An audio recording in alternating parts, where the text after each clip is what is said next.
അസ്സലാമു അലൈക്കും. എല്ലാവർക്കും സുഖമല്ലേ? സുഖമാണെന്ന് വിശ്വസിക്കണം. അൽഹംദുലില്ലാ, എനിക്കും കുടുംബത്തിനൊക്കെ സുഖം തന്നെ. അപ്പോൾ ഇന്ന് ഞാൻ പറയണത്, ഞാനൊരു വീഡിയോ കണ്ടു. അയാളെ വീഡിയോ ഞാൻ എപ്പോഴും കാണുന്നതാണ്. ആ മനുഷ്യൻ്റെ വീഡിയോ ഞാൻ എപ്പോഴും കാണുന്നതാണ്. അപ്പോൾ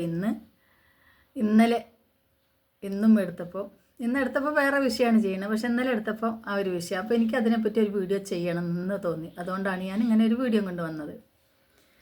അപ്പോൾ ഒരു മകനെ കൊണ്ട് ഉമ്മ വിവാഹം കഴിപ്പിച്ചു.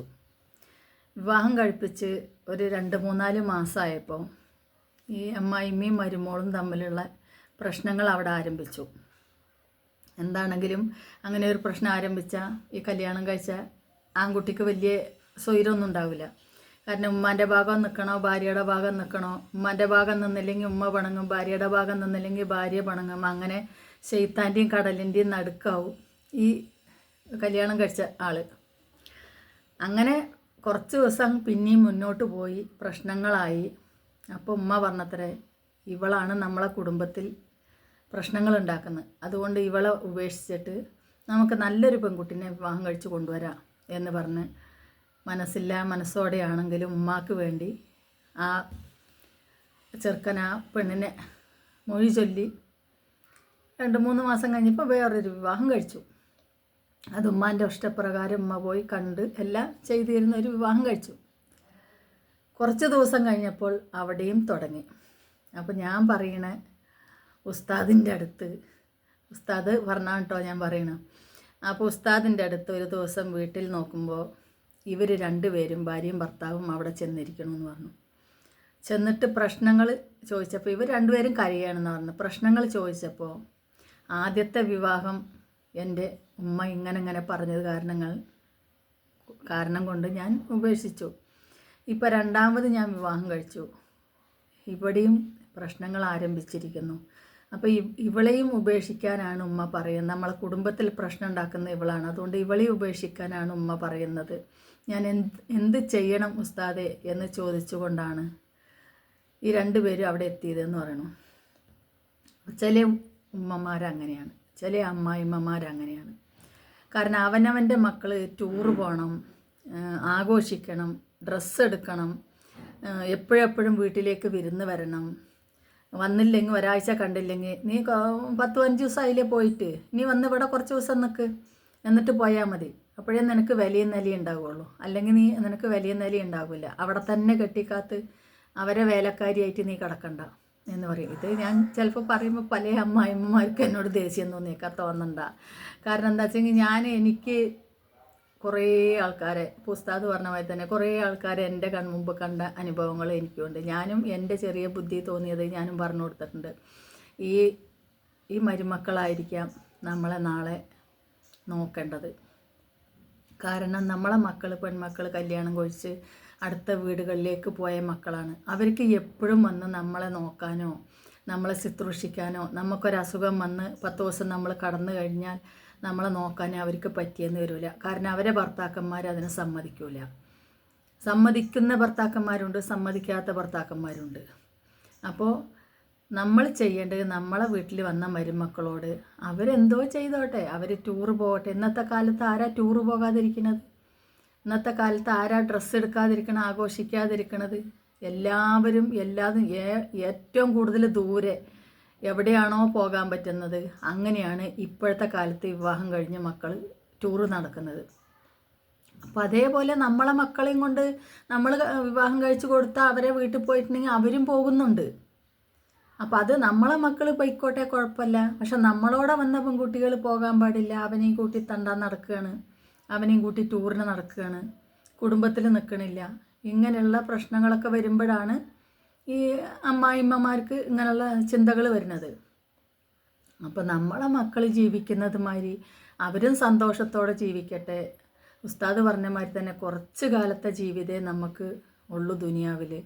അത് ആർക്ക് എങ്ങനെ സന്തോഷം കിട്ടുന്നുണ്ടെങ്കിൽ ആ വഴിയിലൂടെ അവർ സന്തോഷിക്കട്ടെ. ഇനി അവരെ സന്തോഷം കണ്ട് സന്തോഷിക്കാമല്ലോ ഈ ഉമ്മാക്ക്. കാരണം അവർ പോയിട്ട് വരുമ്പോൾ സന്തോഷത്തോടെയും സ്നേഹത്തോടെയാണ് അവരെ പറഞ്ഞു വിടണമെങ്കിൽ ഒരു ടൂറ് കഴിഞ്ഞ് വരുമ്പോൾ എന്താണെങ്കിലും ആ ഉമ്മാക്ക് ആ മകനും ആ മരുമോളും എന്തെങ്കിലുമൊക്കെ സാധനങ്ങൾ വാങ്ങിക്കൊണ്ട് വരാതിരിക്കില്ല. ഒരു കുടുംബത്തിൽ ഞങ്ങളൊക്കെ ടൂർ പോകുമ്പോൾ അങ്ങനെയാണ്. ഞങ്ങളെ കുടുംബത്തിലുള്ള ഓരോരുത്തർക്കും ഒരുപാട് എണ്ണങ്ങളുണ്ട്. അതുകൊണ്ട് തന്നെ എല്ലാം കൊണ്ടൊന്നും എല്ലാവർക്കും എത്തിക്കാൻ പറ്റില്ല. അപ്പോൾ അതുകൊണ്ട് എല്ലാവർക്കും ഓരോന്ന് എത്തിക്കും. ഞാൻ അജ്മീറിലേക്ക് ടൂറ് പോയിരുന്നു. അജ്മീർക്ക് ടൂറ് പോകുകയല്ല, ഒരു സിയാർത്ത് ടൂറായിട്ട് പോയതാണ്. അവിടെ പോയിട്ട് ഓരോന്നിങ്ങനെ ആലോചിച്ച് ഞാൻ ഇന്നവർക്ക് എന്ത് വാങ്ങിക്കാം, ഇന്നവർക്ക് എന്ത് വാങ്ങിക്കാം എന്നാലോചിച്ചു. തിരുവനന്തപുരത്തും കുറേ കുട്ടികളുണ്ട്, മലപ്പുറത്തും കുറേ ആൾക്കാരുണ്ട്. എന്തൊക്കെ വാങ്ങിക്കും? കാരണം അതിനുള്ള സാമ്പത്തികവും നമ്മളെ കയ്യിലില്ല.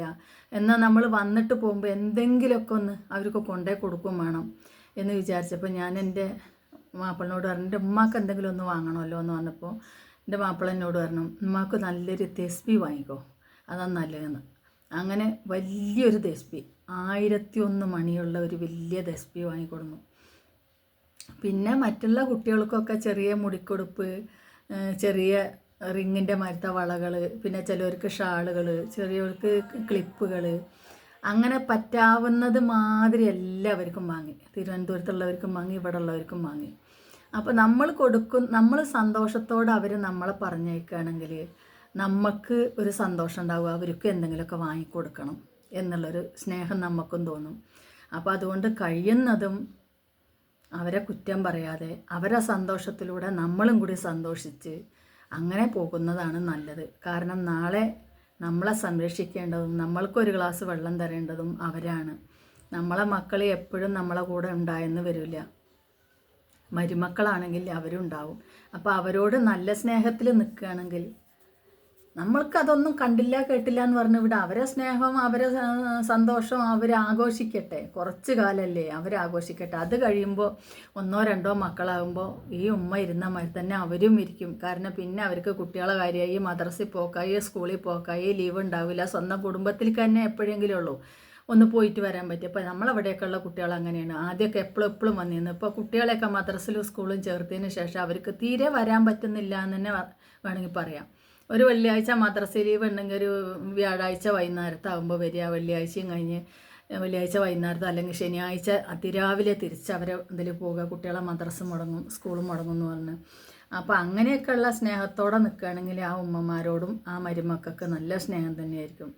ആ സ്വന്തം മക്കളായിട്ട് അങ്ങോട്ട് കണ്ടാൽ മതി. അതേമാതിരി ആ വരുന്ന മക്കളും എൻ്റെ ഉമ്മ വഴക്ക് പറഞ്ഞാൽ ഞാൻ എന്താ ചെയ്യുക? അപ്പോൾ ഉമ്മാനൊക്കെ പറഞ്ഞിട്ടുണ്ടെങ്കിൽ ഒരു വഴക്ക് കഴിഞ്ഞിട്ടുണ്ടെങ്കിൽ പിന്നത്തെ പ്രാവശ്യം നമ്മൾ ചിരിച്ചുകൊണ്ടാണെങ്കിലും ഉമ്മാനോട് പറയണില്ലേ, ആ ഉമ്മ എന്നെ വഴക്ക് പറഞ്ഞില്ല. അതേമാതിരി നിങ്ങളും അങ്ങോട്ട് നിൽക്കുക. സ്നേഹത്തോടെ നിന്ന് കഴിഞ്ഞാൽ ഇരു കൂട്ടർക്കും അതിൽ ലാഭമേ ഉള്ളൂ, നഷ്ടം വരാനില്ല. അപ്പോൾ ഏതായാലും ഞാൻ വീഡിയോ നിർത്തുകയാണ്. എൻ്റെ വാക്കുകളിലൊക്കെ എന്തെങ്കിലും തെറ്റുകളുണ്ടെങ്കിൽ ക്ഷമിക്കണം. ക്ഷമിക്കാനും പൊറുക്കാനും പറയുകയാണ്. കാരണം എന്താ വെച്ചാൽ അറിവില്ലാത്തവരാണ്.